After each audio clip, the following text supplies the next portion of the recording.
Olá, pessoal. Como se trabalha com futsal feminino sem ser com a alma em jogo? Vou perguntar pro técnico da Seleção Brasileira de Futsal Feminino, professor da Unifor, professor universitário, mas técnico da Seleção Brasileira de Futsal Feminino. Wilson Saboia, muito prazer em recebê-lo. E como é que é trabalhar com o gênero feminino no futsal?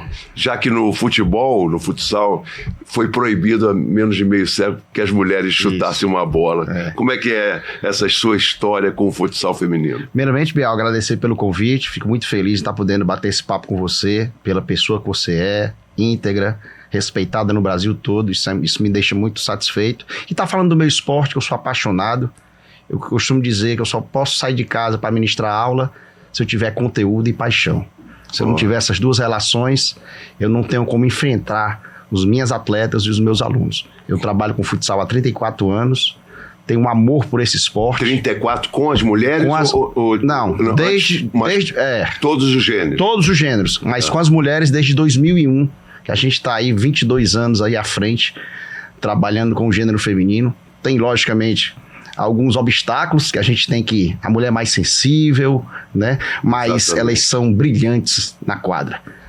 Concentração de jogo, concentração de treino, isso me cativa e me faz eu procurar melhorar cada vez mais para conquistar principalmente os aspectos técnicos, táticos, físicos, cognitivos e comportamentais, que isso é fundamental no treino e no jogo. Você falou em conteúdo, né, que não consegue ir para um treinamento, para uma aula sem o conteúdo e sem o amor ou a paixão. E falando sobre esses temas da área técnica, da área tática, da área... Eu coloco a área espiritual também, acho que a gente mexe muito o cognitivo, né? E o conhecimento do jogo. É muito importante passar isso para os novos técnicos, porque tem muitos técnicos, eu tenho muitas capacitações, e o rapaz tem a preguiça de desenhar o exercício, que eu peço que desenhe todos os exercícios. Pode ser à mão, não tem problema, mas tem os códigos das signas, né? O passe, né? Das legendas. E como não preparar um treinamento quando você vai lidar com pessoas que são capacitadas para aquilo, sem ter um conteúdo, sem ter esse amor e sem ter uma preparação. Os preparativos são tudo, né? Eu acho que os pressupostos nossos, enquanto educador, enquanto professor e técnico de rendimento que nós somos, eu acho que a gente tem que ter conteúdo, o objetivo a ser perseguido e principalmente uma metodologia para associar esse conteúdo à aprendizagem. Porque se a gente não tiver métodos para ensinar, não adianta eu saber só para mim, eu tenho que socializar os meus saberes. Exatamente. Porque como é que eu vou cobrar as minhas atletas se eu não sei passar esse conteúdo? Você não tem nem convicção naquilo que faz. Exatamente. Você falou no método. Você tem um método, Wilson Saboia, você tem a sua crença, a sua convicção para o que você faz no futsal feminino? Inclusive o livro que eu lancei esse ano, que é Metodologia de Ensino do Futsal, que eu vou te passar depois para você expor aí. Importantíssimo. Um livro, Metodologia do Ensino do Futsal. Wilson Saboia. A gente fez esse... Wilson Saboia, o autor. Que bacana, parabéns. E aí bacana. O método que você me perguntou, lógico, nesse livro eu trabalho todos os métodos, porque eu posso gostar de um método, o professor Bial pode gostar de outro, o professor do voleibol, mas logicamente eu tenho que me identificar com um. Eu acredito que o método situacional, que é você extrair a situação do jogo e colocar na realidade do treino, porque eu percebo que nós controlamos o treino e o atleta controla o jogo. Se a gente tiver competência para controlar o treino, com conteúdo, com inteligência, com metodologia própria, para que esse atleta entenda o como jogar, porque a tomada de decisões vai ser dele, não vai ser nossa. O entendimento do jogo. Isso. E só passa por muito treinamento, e um treinamento contínuo e de qualidade. Exatamente. Não dá mais para fazer aquele treinamento. Agora vamos fazer passe, agora fazer chute a gol. Não dá. Bola no pivô, cruza. Então, não é mais assim. O método, porque não é a realidade do jogo. Não. Então a criança, o adolescente... O reflexo do jogo é o treinamento. Eu digo que o jogo é a resposta do treino. O treino é a pergunta, o jogo é a resposta. Então, se a gente tiver competência para socializar esses conhecimentos, o atleta vai perceber que o treino tudo aquilo que ele treinou vai acontecer no jogo. Então ele vai experienciar, ele vai vivenciar. Facilita e aí a vida dele. vai facilitar a vida dele, ele vai errar, lógico, porque é o ser humano, nós erramos como técnico e eles vão errar como atleta, mas a quantidade de experiência e repertório que a gente vai dar para esse atleta, a gente vai minimizar o erro dele. Porque naquele pedido de tempo que você faz faltando 5 segundos, que eu peço faltando 8, 10, 20 segundos, depois que a gente fala aquilo ali, o controle não está mais nosso, está na mão do atleta. Ele é que tem que ter competência para fazer as ações. E é algo que provavelmente 90% que você fala ali, você já praticou em treinamentos. Exatamente. Não é uma situação aleatória que você cria naquele momento. Às vezes um pontinho ou outro. Exatamente. Você usou um termo que o basquetebol na Sérvia, na Espanha, já usa há muitas décadas, né? Eu estudei muito da fonte lá da Espanha, que é a tomada de decisão, são as tomadas de decisão. E isso se fala de uma forma assim, não, que estamos errando porque o jogador não está tomando a decisão certa, não sei o quê, a gente não tem a capacidade de tomar a decisão. Isso é uma situação totalmente responsável de quem educa, de quem forma, de quem treina. E se você não tiver um processo desde muito jovem com a criança aprendendo a estimular ela a pensar, e aí quando chega no rendimento, que é onde a gente trabalha, que as tomadas de decisões são frações de décimos de segundo e junto com o gesto. Lógico, não adianta só tomar a decisão e errar o gesto. Agora, o que adianta eu falar em tomada de decisão se eu não pratico isso, se eu não utilizo isso dentro dos treinamentos? Como é que eu posso exigir de um atleta meu se eu não fortaleço isso nos treinos? Eu tenho que corrigir, ponderar, escutar o atleta, porque eu escuto muito o meu atleta, para saber, professor, não é melhor por aqui? E eu vou refletir realmente aquele pensar dele, porque eu acredito no humano, acredito naquele atleta que pensa, naquele reflexivo, naquele que emancipa, aquele que ajuda a comissão técnica e os atletas juntos. Não é a decisão minha, tal. A decisão final é minha, mas eu socializo os meus saberes, porque eu não consigo controlar tudo e nem tenho e nem quero ter esse poder. O sábio Saboia, o sábio Lúcio Saboia, com o feminino, você falou na percepção que você tem de elas serem mais sensíveis, né?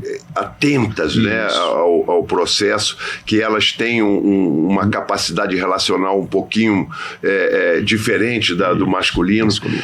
Eu estou trabalhando com basquetebol feminino, onde eu nunca tinha trabalhado na vida, mas não em rendimento, ainda em formação e tal. É injusto demais tudo que aconteceu, porque a gente está defendendo a causa do feminino. Com certeza. Né? A gente, como técnico, foi injusto demais tudo isso que aconteceu ao longo da humanidade, fazendo com que houvesse a diferença de superioridade do homem para com a mulher, e isso a gente, de alguma maneira, a gente ameniza trabalhando com elas. Exatamente, cara. Elas perderam... A sociedade perdeu muito tempo em valorizar o gênero feminino. Eu costumo dizer que as meninas, elas podem jogar o que elas quiserem, o que elas se sentirem vontade de jogar. Logicamente, tem que ter atrás um profissional qualificado, um profissional ético, que saiba ponderar conteúdos e metodologias, desenvolvendo processos, né, que possa evoluir o atleta naqueles níveis que eu falei, técnico, tático, físico, cognitivo e comportamental, para que a gente possa sugar do atleta o máximo que tem, entendendo também o ser humano. Muitas vezes nós técnicos, a gente quer entender só o nosso lado, temos que entender também o lado do ser humano. Mas não é só o técnico, não, em todas as áreas. Em todas as áreas. Está difícil de o outro dialogar com as diferenças, com as situações que um acredita mais em algo que o outro. Eu acho que o esporte ele faz quando coloca todos nós lá juntos na quadra de calção, ou de tênis, ou da maneira de sunga, da maneira que for, nos coloca em condição de igualdade, né? E isso é importantíssimo que aconteça, porque ninguém é melhor do que ninguém. A gente tem um pouquinho mais de conhecimento nessa área, a gente tem um pouquinho mais de habilidade nessa área, a gente ama mais isso, mas no fundo nós somos todos muito, muito, muito parecidos, né? Então, quando há essa discriminação, essa discriminação com o gênero, o preconceito. Esse preconceito. Você, como treinador eleito em 2023, o melhor do mundo, é um título de muita honra, né? E normalmente as pessoas que têm muito sucesso no esporte, elas começam a se achar demais, e eu já vi muitos casos que as pessoas se desvirtuaram. Você, como um sábio, como um professor da Unifor, da melhor universidade do estado do Ceará, de Fortaleza, e quiçá de todo o Brasil, como é que você entende esse título que você ganhou de melhor do mundo? Porque eu, desde garotinho, queria ser campeão do mundo, queria fazer o gol da vitória na Copa.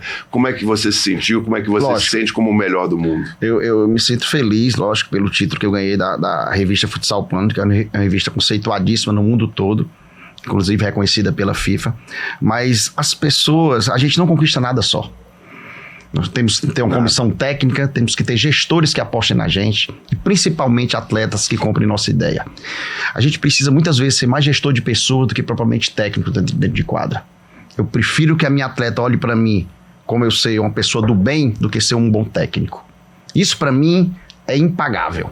Então, essa questão de ser o melhor técnico do mundo, lógico que me envaidece, eu gosto, porque quem não gosta de rendimento ser homenageado. Mas eu sou muito mais alegre, muito mais feliz. Por onde eu chego, eu sou uma pessoa respeitada, que nunca fiz coisas maléficas com ninguém, sempre olhei no olho.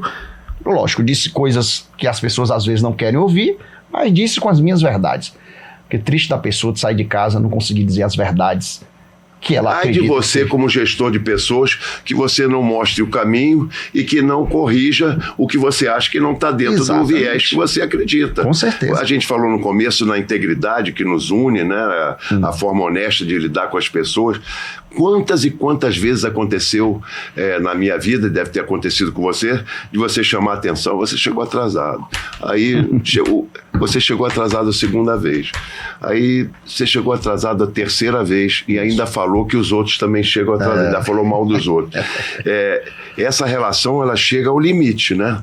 Você já chegou ao limite com alguma atleta ou com algum atleta que você falou assim: você não pode mais fazer parte desse grupo de pessoas, porque você aqui acaba prejudicando, melhore o seu ser, melhore. E normalmente esse tipo de pessoa não acredita no que a gente está falando e acha que a gente está sendo injusto. Já aconteceu isso contigo? Várias vezes, Biel. Na escola, no clube, na universidade, né? Porque eu acho que é uma parceria de compromisso. Se eu tenho um compromisso, agora, se eu chego atrasado, se eu não sou ético com a minha profissão, o atleta tem o direito também de me questionar. Mas como eu procuro ser o mais ético possível e que todos tenham, eu digo até assim, o Pelé e o Mané. O Pelé e o Macalé, lá no Rio. O Pelé e o Macalé. Eles têm o mesmo direito, lógico. E a escolha é minha em botar mais tempo o Pelé para jogar do que eu. Mas o Pelé tem as mesmas atribuições, os mesmos direitos e deveres daquele jogador que só entra um segundo no jogo. A importância do grupo, não é a importância de um. Talvez aquele atleta faça a cesta decisiva, talvez a minha atleta faça o gol decisivo. Mas o que foi construído no treino e no jogo para acontecer aquele lance foram vários fatores. Ali foi o produto final. Eu costumo dizer que o processo é muito mais importante do que o produto final. Também. E o processo é o treino, é a relação entre gestor de pessoas e os atletas, é a relação que é o ambiente. Eu sou muito indignado quando eu chego, que eu vejo um ambiente, e eu sou sensitivo a essa relação. Quando eu vejo que o ambiente não tá bom, eu vou buscar onde é que tá o erro. Pode ser que seja meu, pode ser que seja uma laranja podre. Pode ser. E eu vou chegar nessa pessoa, ou muda, ou a gente não pode trabalhar, porque eu não posso ir para um local que eu não tenha vontade. E aí é tão lindo isso.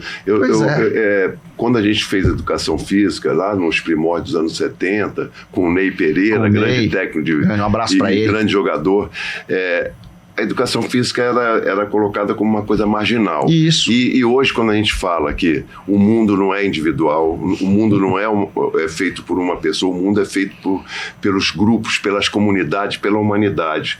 E hoje eu dou muitas palestras, você dá muitas palestras, para falar no respeito ao próximo, né, da forma como se combinar melhor as questões relacionais, comportamentais entre as pessoas. Isso. E aí o esporte nos fez acreditar nisso, nos fez vivenciar isso e influenciar com que as pessoas sejam menos egoístas e menos individualistas. E hoje as grandes corporações, as grandes empresas nos pedem para a gente falar como fazer isso. E tem a maneira, sim, nós temos as nossas estratégias, nossa forma de colocar todos, principalmente no que você falou, desde o Pelé ao Macalé. Eu não boto o Mané, porque o Mané Garrincha... O Mané, né? O Mané. O Mané. São todos. Eu sou tricolor no Rio, hein? Tem bom gosto demais. Então, e tricolor aqui, né? E também, eu sou muito tricolor dos dois lados também, mas sou Vamos jogar agora, né? 22 e um na Bacia das Almas e o outro disputando o título, né? Isso que é a beleza da vida, né? Isso que é gestão, né? O que é gestão, né? A gestão do Fortaleza realmente é uma gestão assim, primorosa, né? Do Fluminense não é ruim, mas viveu momentos de muita dificuldade no ano de 2024. O futsal feminino, ele nunca teve um campeonato mundial. Teve torneios, né, entre equipes internacionais e tal, e agora vai ter um campeonato mundial regido pela FIFA, e tem a fase de classificação agora aqui no Brasil. Sim. Aqui no Brasil. Vou historiar para você. Tivemos 6 Copa torneios. América? Copa América. Vai ser agora do dia 22 de março a 31 de março em Sorocaba, São Paulo. São os 10 países da América do Sul, que os 3 primeiros vão classificar para o Mundial nas Filipinas, que será em novembro de 2025. Nós temos mais ou menos 10 times. 10 times classificam 3. Nós somos tricampeões da Copa América, 2017, 2019 e 2022, porque parece que não teve 2021 devido à pandemia. Nós somos tricampeões da Copa América. Você foi técnico desse tricampeonato? Dos 3, desse tricampeonato, a gente foi técnico, nossa comissão técnica, a gente conseguiu o êxito aí. E a gente está na seleção brasileira há 9 anos e 10 meses, com um handicap aí de 51 vitórias, 52 jogos, 49 vitórias, 2 empates e 1 derrota. Por isso que eu não caí ainda. São marcas assim, que eu acho que não existe em nenhuma modalidade. Ninguém conseguiu, com seleções nacionais, um resultado como esse. Isso é um peso ou é acreditar que você está no caminho certo? Eu acho que é um peso, viu, Biel? Porque quando se ganha assim muito, lógico, a gente depende, como eu falei no começo, a gente depende principalmente das atletas. Elas são muito competentes tecnicamente, taticamente, mas a gente precisa convencê-las. Não adianta ter 4 excelentes atletas em quadra se a gente não conseguir organizar essa equipe para 4, 5, né? Se a gente não conseguir organizar ofensivamente e defensivamente. A gente precisa ter esse feeling de entender como é que a gente vai desenvolver conteúdos para atletas que têm um altíssimo nível. Você já deve ter pego, com certeza, atletas de altíssimo nível, que eles têm a contribuir também conosco. E eu sou muito receptivo para isso. Aprende muito. Aprende muito com o nosso auxiliar, com a preparação, com a questão da preparação física, com os psicólogos, com os gestores. O ensinar, o treinar é aprender. Exatamente. Não tem dúvida. A função primordial é você ensinar aprendendo. Você está o tempo todo ensinando e aprendendo. Exatamente. Você já convocou, já tem uma lista de atletas, já estudou tudo que você tem na mão para chegar em março e ganhar essa vaga para o Mundial? E em cima dessa mesma pergunta, tem uma menina que é fabulosa, que é a Amandinha, que está jogando hoje na Espanha. Na Espanha. Ela está convocada? Tá, ela está convocada agora. A gente vai agora, nós vamos ter uma semana de treinamento na Itália, né? Ia ter um amistoso contra a Itália, mas eu acho que a gente vai ficar só treinando realmente, vai ser muito bom, porque a gente vai observar comportamentos, né? E dar oportunidade a 2 ou 3 atletas que a gente está chamando pouco, para a gente poder errar o mínimo possível. A gente só vai chamar 14 atletas, 2 goleiras e 12 jogadores de linha. Nós temos e no Mundial vão quantas? 14 também. Exatamente, esse número. Esse número. Só que a intenção nossa é de poder já afunilar para fechar um grupo e deixar um grupo bem homogêneo, com atletas ecléticas, porque hoje não cabe, eu não sei como é no basquete, eu acho que... Também não, o basquete acabou hoje, o pivôzão, acabou o futsal está acabando também, porque você pega um atleta e joga 2, 3 funções, lógico, ela vai jogar dela primordial, mas vai ter momento no jogo que a gente vai precisar que ela jogue outra função, e isso é fundamental para a gente errar o mínimo possível e levar a equipe aí para para esse Mundial e tentar fazer o possível. E chegar na final desse Mundial seria essa vida de técnico, ela é massacrante, né? Demais. Porque a gente fica muito...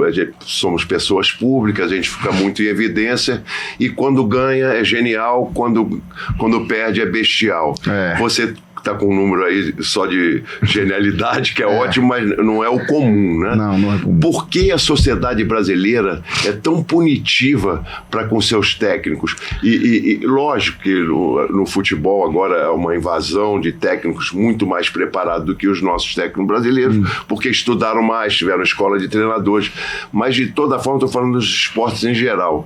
Quando o técnico vence, é tratado melhor de uma maneira, é o melhor. E o que me chateia é porque não é o público também, não é a torcida também, mas são os nossos comentaristas. Os nossos comentaristas que falam em cima de situações... Só de resultado. Não, mas isso é quase 100%. Concordo com você. E eles, quando eu falo isso, eles ficam, não, eu não sou assim. Vocês todos são assim. Lógico que a imprensa exerce um papel essencial no desenvolvimento do esporte. Mas você não acha que poderia ter um cuidado maior com as pessoas que fazem parte dessa profissão, que é, para mim, a mais bonita, o ofício mais vocacionado, que você mais tem que ter vocação, que é lidar com gente em competição de alto rendimento? E você não acha isso meio massacrante que acontece aqui no Brasil? Eu posso usar uma palavra, eu acho sacanagem quando você critica sem conhecer. Eu não acredito que, por exemplo, quando se ganha tá tudo certo, nem quando se perde tá tudo errado. Eu acho que tem coisas boas dos dois lados. E coisas ruins. Exatamente. A pessoa que vai fazer uma crítica, ela tem que conhecer a essência do treino. Ela tem que procurar saber o que é que tá se passando no treinamento. Qual é a relação desse técnico. Lógico, tem trabalho bons e tem trabalho ruins. Já fiz vários trabalhos ruins, já fiz vários trabalhos bons. Isso é normal, nós somos humanos. Exatamente. Nós erramos. Agora, ser leviano em criticar porque perdeu e elogiar porque ganhou, isso é muito fácil. Ter isso aqui para expor, a imprensa tem, como você disse, ela tem um papel na sociedade importantíssimo. Né? Então ela tem que perceber quais são os pontos que podem ser criticados e por quê. E nunca criticar o homem, criticar o trabalho. Exatamente. Se conhecer quando mistura. Eu me lembro, eu era bem jovem, um quarto zagueiro do Flamengo, chamava Dequinha, e o comentarista, eu não vou falar o nome, porque também acho que morreu há pouco tempo, e o cara acabou com a carreira do Dequinha, jogando de quarto zagueiro no Flamengo, né, um dos grandes times da história do futebol brasileiro. Década de 80, 70, mais ou menos? Década de 60 para 70, eu acho que é 70. Já década de 70. Jogava direitinho, altivo, classudo, mas fez uma partida desastrosa contra o Vasco e o comentarista era Flamengo, acabaram com a carreira. E assim como o Dequinha, que eu estou trazendo aqui, muitos, dezenas de centenas. O cuidado com o ser humano que a gente fala, que a gente tem que ter ao treinar os atletas, o cuidado com o ser humano quando a gente lida dentro da nossa comunidade, dentro do nosso estado, dentro do nosso país, ele tem hoje um descuidado, né? O momento que a gente vive é muito doentio, porque as crianças já são hipnotizadas pelas telas e as opiniões de alguns que não têm a capacidade de emitir aquelas opiniões e que passam a ser verdades absolutas para quem está assistindo. Isso aqui é uma coisa boa, mas é uma coisa maléfica se você não souber. Muito difícil. E a gente não sabe. A gente não sabe. A gente não aprendeu ainda a usar o celular. Uma percentual conseguiu, mas a maioria não consegue utilizar. E isso influencia diretamente no nosso trabalho. A gente recebe, eu recebo de muitas culturas, porque vem americano, vem argentino, vem venezuelano, vem chinês, vem sérvio, vem todos os tipos de cultura. E ela é um problema mundial, né? A gente vive um mundo onde a gente não consegue conversar e ouvir as pessoas da melhor maneira. Como é que a gente vai fazer para ouvir, para compreender? Quando é que a gente vai voltar a ser assim? É difícil, Biel, porque isso aqui é uma arma muito, muito poderosa. Tem que estar na mão né, e na fala de pessoas que conheçam o nosso lado, não conheçam só o lado do jornalismo, da imprensa. Lógico, tem que pessoas boas e ruins em todos os setores da vida. O técnico de basquete, Isso, o jogador futsal, de futebol, o jornalista, o engenheiro, e todos têm... Agora, macular a imagem ou ferir a integridade pessoal, eu creio que não é interessante. Pro dia a dia, né? Pro cotidiano. Você construiu, eu estou há 34 anos na profissão, o que eu mais prezo é a minha imagem. É o meu ser, mais do que o meu ter. A sua credibilidade. A minha credibilidade, onde os atletas olham e os meus alunos olham e confiam na minha fala. E aí vem uma pessoa que não conhece, faz uma crítica, que algumas críticas são até interessantes, mas críticas que não são positivas. Críticas que você percebe que são para denegrir, porque querem colocar uma pessoa do sul do país, porque não entendem que o cabeça chata pode estar... Esse preconceito, o preconceito novamente. Que eu acho que não é legal. Deixa eu fazer um péssimo trabalho, que aí as outras pessoas vão entrar sem problema nenhum, e eu sou muito tranquilo em relação a isso. Eu acho legal, porque a gente não está aqui para falar só do futsal feminino, isso, que deve ser o grande assunto, mas a gente está falando na humanidade em geral, né? No ser humano, né? Como o ser humano tem a capacidade de chegar à santidade, de chegar a um nível de espiritualidade enorme, a sua sensibilidade, a ser uma pessoa sensitiva, isso, porque ela desenvolveu isso de uma forma íntegra. Isso. De uma forma honesta. E o esporte faz com que a gente tenha isso. Mas a gente vê a seleção brasileira de futebol masculino, que já foi assim, motivo de grande orgulho para nós. Eu me lembro eu babando, também, vendo Pelé, Garrincha, Marildo, Zagallo, Newton Santos, nossa, e tantos outros. E eles trabalhavam com tanta simplicidade. Grande virtude desses jogadores. E hoje você pega jogador que bota aquele fone de ouvido, desce do ônibus, não quer falar com ninguém, ou não fala ninguém, ou chega ao ponto de acontecer o que aconteceu agora. O Flamengo foi campeão, aí um jogador para ser mais importante do que a instituição, meu último jogo e tal. Tirou o foco do título. Exatamente. E você é como maior do que a entidade, que não é. Ninguém é maior do que o Fluminense, do que o Flamengo. Não é maior do que o planeta, não é maior do que as galáxias, não é maior do que o mundo. Então, a importância que você dá à questão humana, ela me chama muita atenção. E essa questão humana eu não vejo dentro das nossas seleções que vestem a camisa, porque defender a camisa do Brasil, ser campeão mundial, participar de equipes em grandes universidades, campeonatos mundiais, Jogos Olímpicos e tantos outros jogos, é tão assim, importante na nossa formação e na nossa confraternização que a gente consegue com outros países. Você acha que nós voltaremos a ser um pouco mais humanos na representatividade das seleções brasileiras como um todo? Eu acho que a gente está passando por um processo. Eu sou duro, né? Duro. Eu sou professor da disciplina de futebol também na Universidade de Fortaleza. Então eu falo do futebol desde a década de 30, que é a primeira Copa do Mundo do Uruguai, até os dias atuais. Eu escalo para você a seleção de 70. Jogou antes de 30, né? Exatamente. E eu falo a seleção de 70 e não falo a seleção brasileira que jogou semana passada. Eu não sei convocar a seleção brasileira que jogou. E a de 70 eu sei. Carlos Alberto, Félix, Brito, Piazza e Everaldo. Clodoaldo e Gesso. Jairzinho, Tostão, Pelé e Rivelino. A de 70. E hoje, se o aluno me perguntar, eu não sei quem é. Por quê? Porque os jogadores não têm identidade. Eles saíram aqui com 17, 18 anos, não criaram uma identidade com o povo brasileiro. Eu não estou dizendo que os jogadores da Europa não devem ser convocados. Eu convoco as atletas da Europa. Esses valores financeiros, não os valores básicos, os valores essenciais, como a gente vem falando aqui, da simplicidade, da integridade, da persistência, né, da adaptabilidade do ser humano.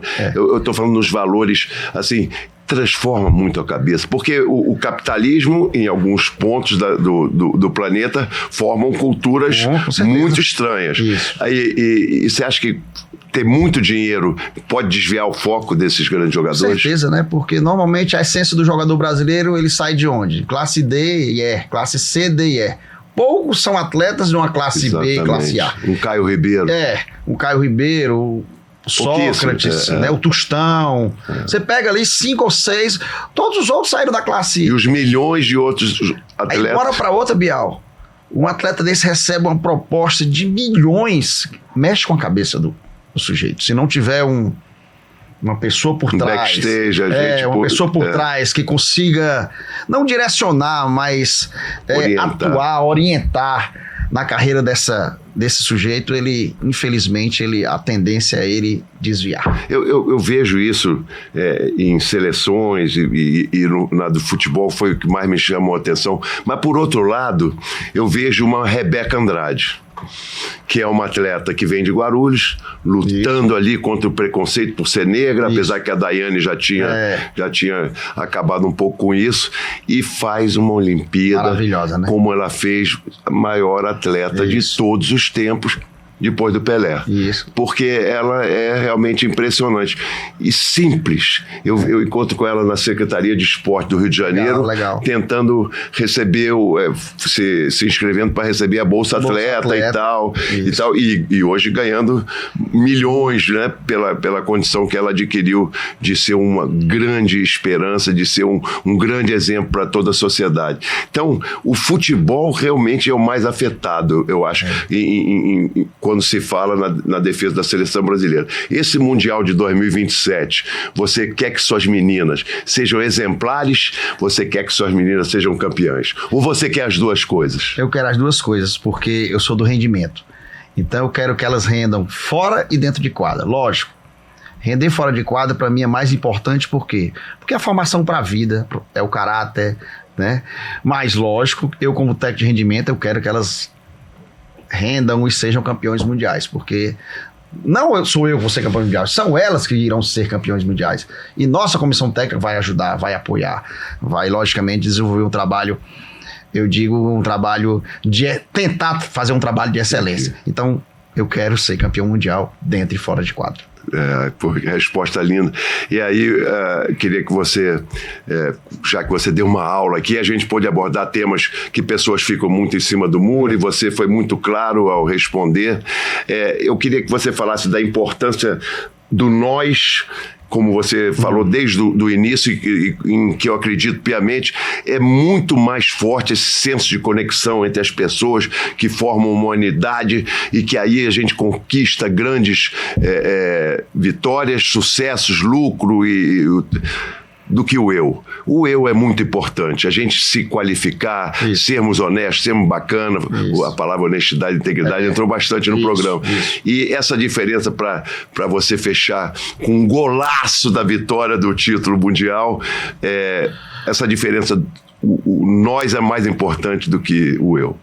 Com certeza, Biel. Eu acredito o seguinte: nós temos as nossas preferências como técnico. E temos que ter mesmo. A gente não pode se esconder, não. Eu prefiro o atleta tal do que tal atleta. Porém, o grupo é muito mais importante do que eu preferir. Lógico, vai ter momento do jogo que eu vou escolher atleta A em detrimento da atleta B. Mas a atleta B tem que perceber que a conquista ela é coletiva, ela não é individual. Só um atleta faz a cesta. Só um atleta bota o pé na bola para dentro. Mas a conquista é de todos. Porque para chegar a fazer a cesta depende de um bloqueio, de um passe, de uma movimentação, de uma defesa. E para botar a bola para dentro também depende. O gesto técnico do futsal, ele acompanha, ele é tão importante no futebol de campo, o jogador começar na base e a jogadora começar na base. Muitas equipes... Não, no futsal. No futsal, muitas equipes no Brasil e no mundo começam com sub-5, sub-7, sub-9, com o futsal, que é um espaço pequeno. As tomadas de decisão dos atletas nessa faixa etária dá muito mais repertório motor e de tomada de decisão para esses atletas, para quando chegar no espaço mais amplo, eles terem um time, um tempo para poder tomar a decisão com mais eficiência, com mais assertividade. Então isso é fundamental. O espaço menor, o jogo reduzido, a atividade